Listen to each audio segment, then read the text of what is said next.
guys, welcome back. Today we're doing another video in Suburban Hell, specifically the elementary school, and this is the art room. Honestly, I was supposed to do an Uberhood video today, but it just keeps crashing on me, and I don't want to deal with it anymore, so yeah.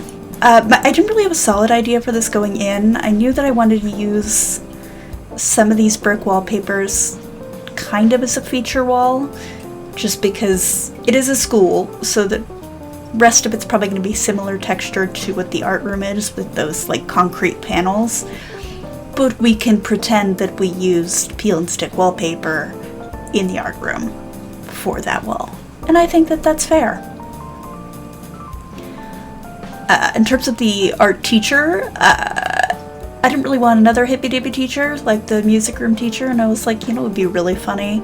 Someone who wanted to be an artist and didn't make it, and so now they're teaching elementary school art and, you know, maybe day drinking, and I support them in that. So yeah, that's who the art teacher is. Somebody who kind of cares, but also is pretty bitter and is just doing their best to get through it.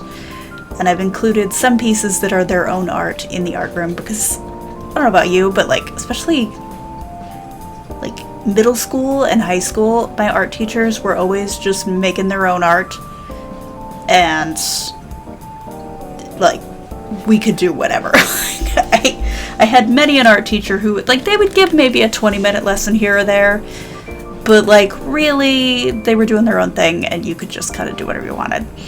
Especially when I moved to Montana, that art teacher was, I don't even think she taught us anything. There was never a lesson planned. You just had to turn in sketches once a week and like not be sleeping in the class. And then she just made her ceramics, and it was terrible. Yeah, it was pretty bad. Now I'm just thinking about it in retrospect. Genuinely, I don't think she taught us anything. And there was a lot of kids in that class, and they were, you know, we would make stuff, but like, that's just because no one wants to sit there and be bored. And if you put someone in an art room classroom area, like, they're eventually gonna do something. But yeah, she didn't teach us jack shit. She also was the golf coach. I don't know, she was an interesting lady. I just remember her making a lot of plates and painting them weird. And she was very confused by me, because I was not like the best artist, but I like to make lots of weird little creatures and comics and all sorts of random wild things, and she just couldn't quite get a finger on what my deal was. Which, to be fair, I don't think I knew what my deal was. I don't think I know what my deal is now. Like, I'm here and I do stuff. So you can see there's kind of like more nature-y pieces in the little corner where her desk is. Like that piece of birchwood with the stars and that little botanical sketch. Those are meant to be like the art teacher's art. And then the rest of the room is elementary art. And I tried to keep it appropriate, because it's not just one grade, it's going to be all of them, so I tried to keep that in mind well. Plonking stuff down. I really wanted to use this, but it just wasn't appropriate. Like, it's more for an art store. But I do try for a minute. And I like that wall hanging with like the blank paper, because that seems like something that would be in an art classroom, where like they would just hang it up and each kid would stand next to each other and do whatever they were doing. I also wanted the chalkboard just because different mediums of art felt appropriate here. And of course over here is where things are being hung up. I love this clock for this room. It's right. It's absolutely correct. And I imagine like this is where people turn in different things, or maybe get a shout out for whatever they did that week.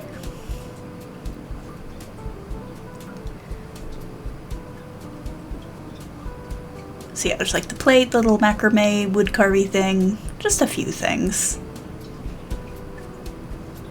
And then I wanted the art supplies to be stored in some sort of apothecary cabinet, but I wasn't sure what, and I wanted kind of an eclectic mix of cabinets as well. So I was trying to see what looked best together, what made sense. And I kept these 3. And I think they look fine. And then all the art supplies. I have so much, like, art CC, it's not even funny. I didn't realize how much of it that I was hoarding, but I sure am. And I've got that desk with the paper. I don't know if actually know if that's supposed to be a piece of paper on it, but I like it. And then there's this little piece, which I put by her desk, again meant to be her art. It's like a little stand with a pad and paint and stuff.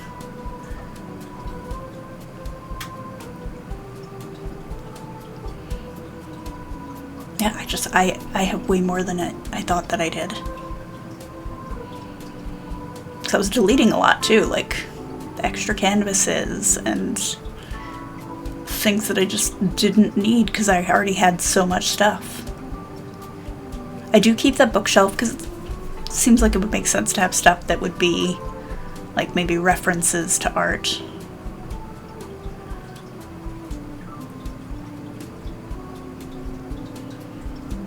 I really like this art table too. It's perfect. And then of course I had to move everything out of the room because there was too many things. I also like that little cloud table with the pencils that's outside. I wanted to use it, but it just didn't make sense. Like a custom cute thing like that wouldn't really be in a school.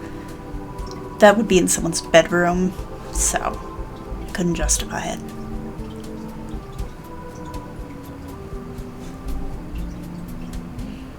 And now apparently I'm just going to move things out. I guess I can give you an update on the cat saga.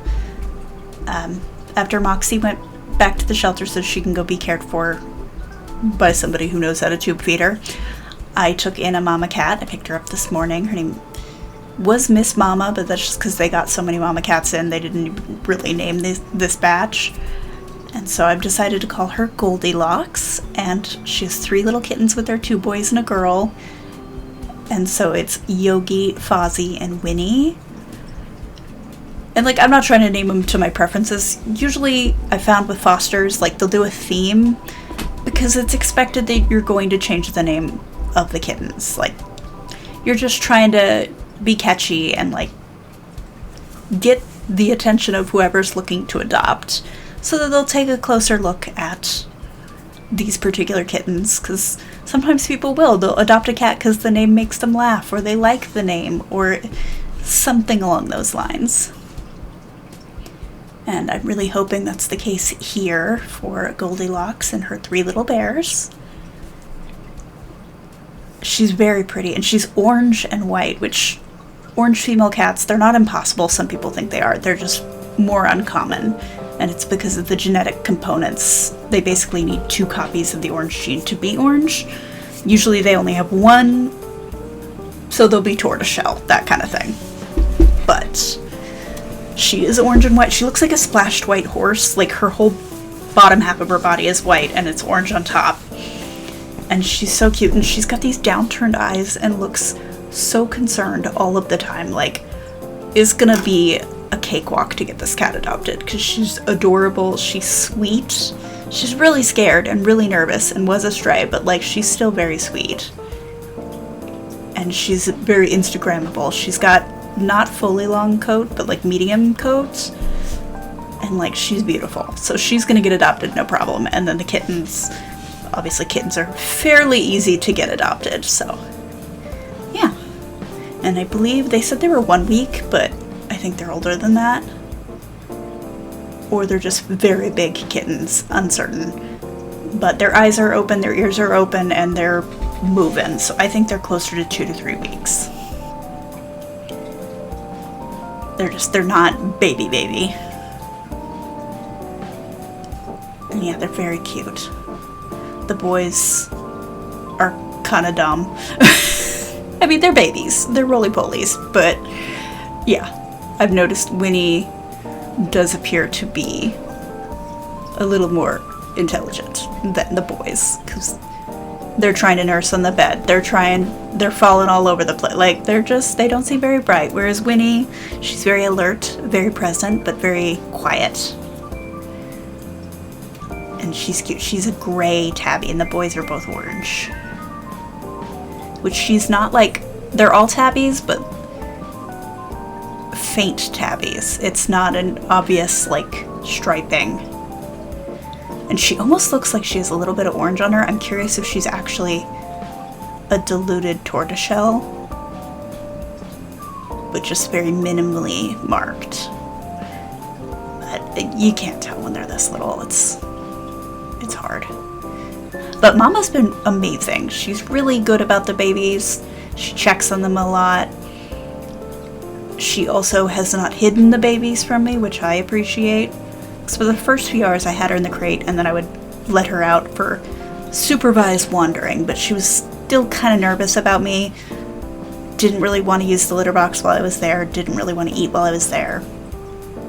And I backed away, and she would eat, but she still, like, clearly wanted to use the litter box, but was just too nervous and unsettled. So I made the decision to let her be in the guest room loose, because there's only so many places she can hide the babies. So I was like, worst case scenario, I can just put the babies back in the crate, it's fine. But she's been really great. She has not tried to hide them once.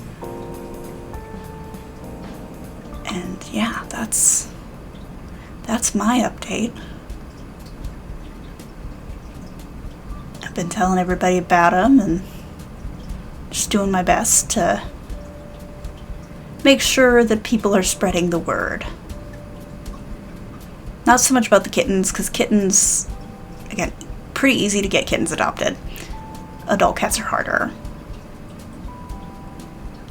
But again, this one she's so pretty and so lovely. Like, she's gonna get snapped up. She won't even be available, I think, for 24 hours before somebody picks her.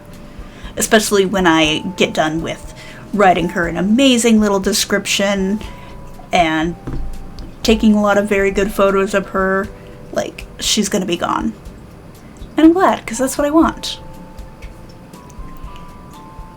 That was my goal when I fostered Moxie, and that's my goal now. Like, I just want to help them along the way to being adopted, because I'm not ready to adopt a cat of my own. Like, I'm not there. And I've got 3 cats, and I'm happy with my 3 cats, but like, again, needed a distraction. So this is great. This works for everybody. We are all helping each other. And I'm almost done. I did want to find some tables to put the painting supplies on. I didn't like them loose. And I wanted to keep the origami cranes, so I decided that they're doing like still life sketching with the origami cranes, because I didn't have enough paper craft stuff to like have a table for it. But this works. And these little tray tables are perfect. So yeah, this is the art classroom. Curious what your art experience was. In elementary school it was better, but yeah, high school was kind of wild. And so yeah, thank you so much for joining me. If you like this video, please give it a like. It really does help, and I will see you in the next one. Bye guys.